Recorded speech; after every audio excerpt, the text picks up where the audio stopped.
everybody, welcome to the channel. Well, as of June 11th, I've had my Rubicon for 1 year.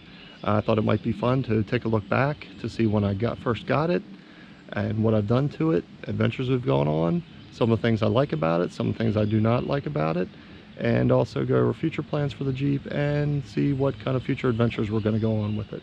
So let's get started. So here's a picture of when I first went to see my Jeep in stock form. It had just come in off the truck, and I did not buy it off the dealer lot. It was not a dealer ordered Jeep. I had ordered it actually myself so I could get the options that I wanted and, you know, not get options that I didn't want, so that, you know, this Jeep wasn't going to be some $60,000 Jeep. And then here's a picture of it after Adams had lifted it and put the wheels and tires on it. So let's take a look and see what's been done to it. The lift that Adams installed was a 3-inch JKS lift. It's the heavy duty lift, so it has the heavy duty springs. So whenever I add things like a winch and heavier bumpers in the future, it'll still have a decent amount of lift on it, won't sag as much. Also, I got 17-inch Method race wheels in bronze. Of course, that was a bold choice, a lot of people were saying, but I think it looks great with the green. And you know, as I always say, bronze is the new black, because everybody has black wheels. I wanted to be different. And wrapped around those Method wheels are 35-inch Wrangler Duratrax. I really love those tires. Had a set on my blue Jeep, and they lasted a long time, and they were great off-road, great in the snow, great on the road, and these are no different. One of the other items to augment the lift that I put on was a metal cloak adjustable rear track bar. The lift kit had come with the bracket that used the stock track bar, and I wasn't too happy with that, so I went ahead and took the bracket off and got this metal cloak, which centered the axle a lot nicer than the bracket with the stock bar did. One of the other modifications I made was LOD rock sliders. You have to have rock sliders if you're going off-road. Just want to make sure you don't ding up those panels or your doors. And I had Wild Child Customs custom powder coat the accent panels for me to match the Jeep, and they did an awesome job. I get a lot of compliments on those, especially with the color match accent panels. And so far that's it for the external modifications to the Jeep. I haven't done a whole lot other than lift, tires, and you know, the rock sliders. Of course, future plans, I'll, you know, probably get a winch, new front bumper, new rear bumper.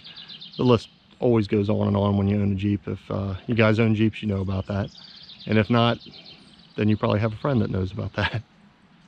So let's take a look and see what I've done to the inside. Hasn't been a whole lot, but we'll check it out. As far as the interior, it comes well appointed from the factory. However, I did add mud mats with the integrated drain plugs. So if you get a bunch of junk in your mud mats, you can just pull the drain plugs and wash them right out. The other modification that I've made to the Jeep is I've added CB radio for on the trail, and we'll talk about that a little more later when I go over my likes of this Jeep. Okay, on to some of the things that I love about this Jeep. Well, number one thing I love about it is the color, mojito green. When I first saw a picture of it, I knew that when I bought the new Jeep that it was definitely going to be that color.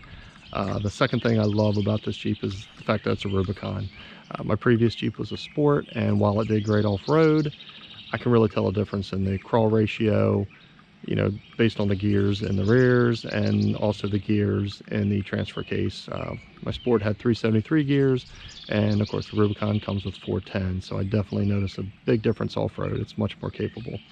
And the other thing I love about it is the new top.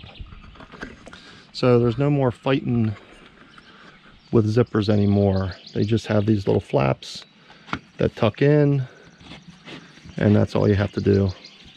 Pull it out and take the windows out, and then they slide on little tracks to get them all the way out, and that really helps. I mean, you can take these windows out and have the top down in a mere seconds without fighting with those stupid zippers or worrying about them, especially when you got to try and put them back in. One of the other things I love about this Jeep is the doors. Number one, they're a lot lighter than previous models. They're all aluminum, so when you try to take them off, they just weigh a lot less and easier to hang on the wall. And then also that they added, now some people don't like this, but I do like that they have kind of the detents, you know, like a normal car door. Now it's one extra bolt you have to remove whenever you take the doors off, but you know, it's better than the doors just kind of slamming on you in the wind, especially when you park against the wind. Other things I love, this is about just Jeep Wranglers in general, is the fact that you can still get a manual transmission in these, and I love driving a manual transmission. So that's one of the things that Jeep has always held true to, and I hope they do that for a good long time. Now, I didn't get many options with my Jeep. The two that I did get was the towing package with the heavy-duty wiring package, and I did upgrade the stereo system.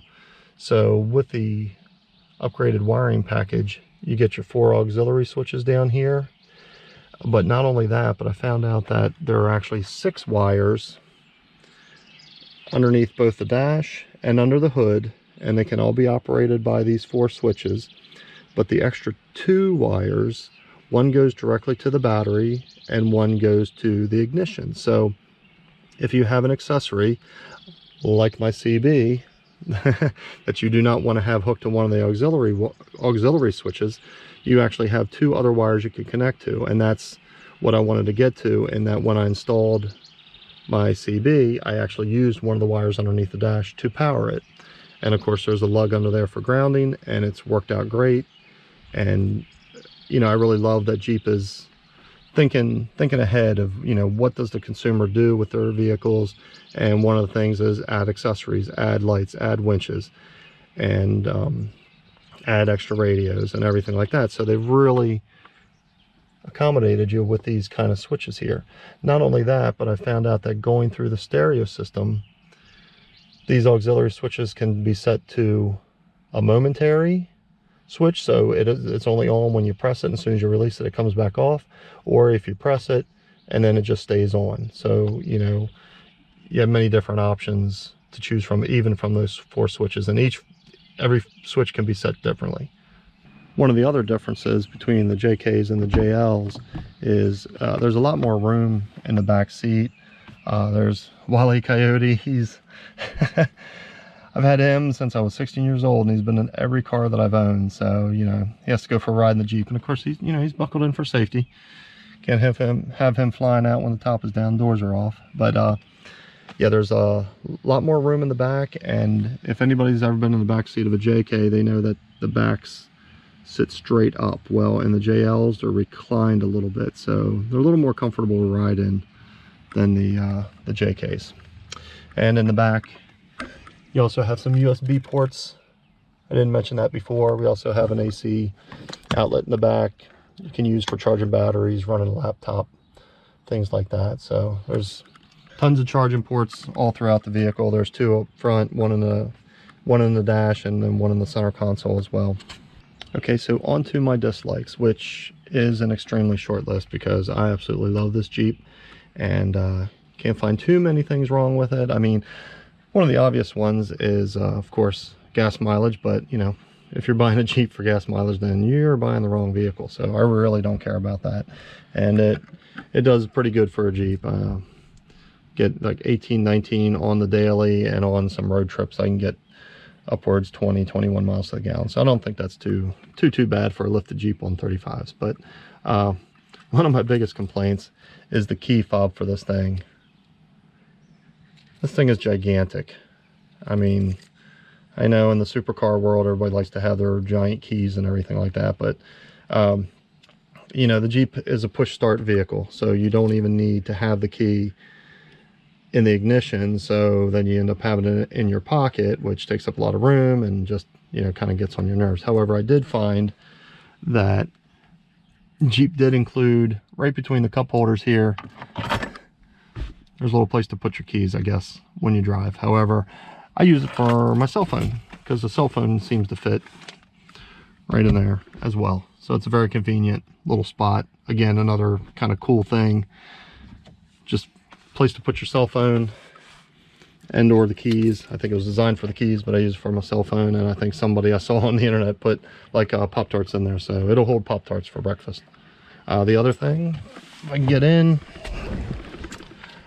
And I don't know that I'll be able to show this really with the camera, but the way the gauges are, these hoods right here, I'm 6'1", almost 6'2", and from my vantage point, you really can't see the top of the speedometer. You're missing a lot of the speedometer up here. So, you know, when you're on the highway, you really can't tell how fast you're going. You can kind of see where the needle's going.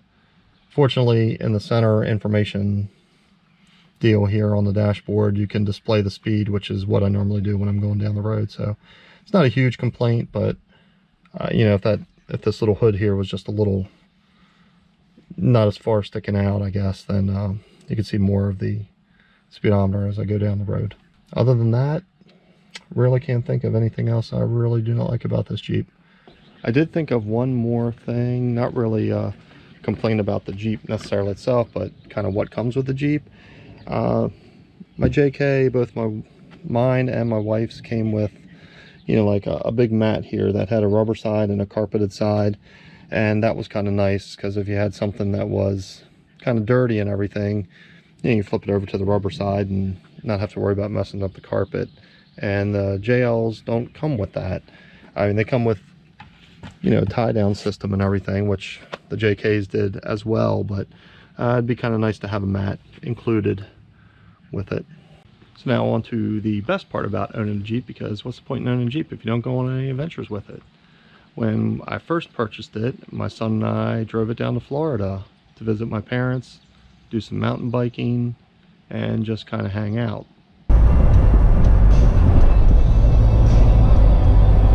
Then my wife and I took it down to North Carolina, down to Asheville, North Carolina, where we did some sightseeing in it and did some hiking and had a great time.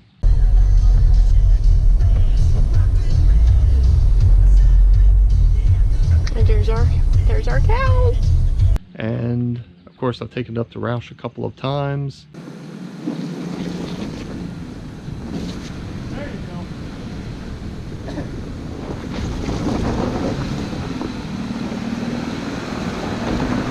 And picked up a couple of the badges, which I have displayed on the side of the Jeep now. Of course, we did Trail 11, and we've done Crawler Ridge. Just need to get back up there to do Crawl Daddy. My daughter and I also took it up to the Grand Canyon of Pennsylvania, near Cedar Run, PA, with a couple of friends, and we did a little bit of jeeping up on the logging roads and some trails that were up there as well.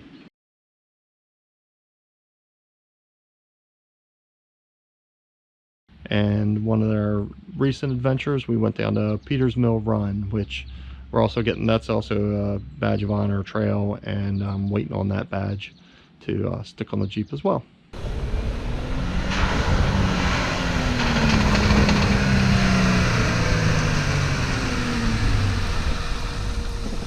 Of course, videos of all these adventures can be found on my channel because I made videos for all of them, so you guys can go ahead and check those out. As far as future adventures, maybe later in the summer we might head to Tennessee, out to Windrock. I know there's some badge of honor trails out there we'd like to do. Plans aren't really in concrete yet for that, but long range plans, we definitely would like to go out to Utah and Colorado, hit a bunch of those trails out there just to do it. Maybe Arizona, you know, hit a lot of the West.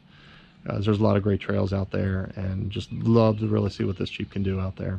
As far as future plans, like I spoke about before, of course, a winch, bumpers. Yeah, I'd like to get all that kind of stuff before we head out west and start doing harder trails.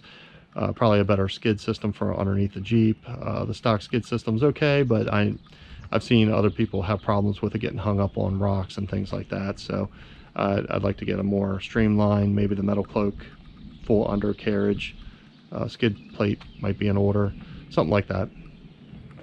Anyway, that's my JL. It's celebrating 1 year with me. I still love it, still love driving it, still get compliments on it everywhere I go. And thanks for watching, and we'll see you guys in the next video.